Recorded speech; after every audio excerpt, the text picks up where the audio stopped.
Student welcome to self study.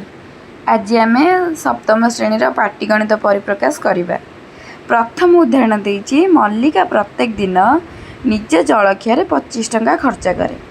से सप्ताह सोमवार ठारू शुक्रवार पर्यंत खर्च करुवा मोट टंका को सांख्यिक परिप्रकाश माध्यम लेख।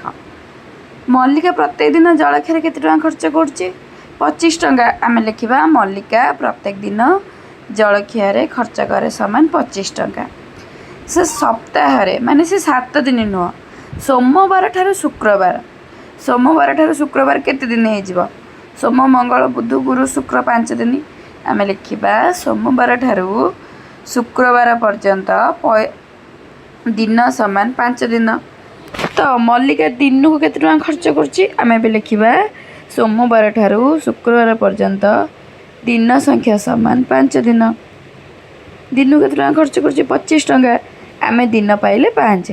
एबे आम करबा मोट जलखिया बाबद को मल्लिका खर्च करे समान 25 गुणन जलखिया बाबद को खर्च करे समान 25 गुणन 5।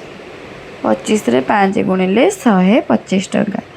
तेणु आंसर हम मल्लिका मोट 5 दिन में 125 टंका जलखिया उपरे खर्च कर। बुझीगला। एबे आम नेक्स्ट क्वेश्चन जीवा देछि कि शून्य स्थान पूरण कर जेपरिक परिप्रकाश मूल्य इक्वल टू हो। इक्वल टू माने समान।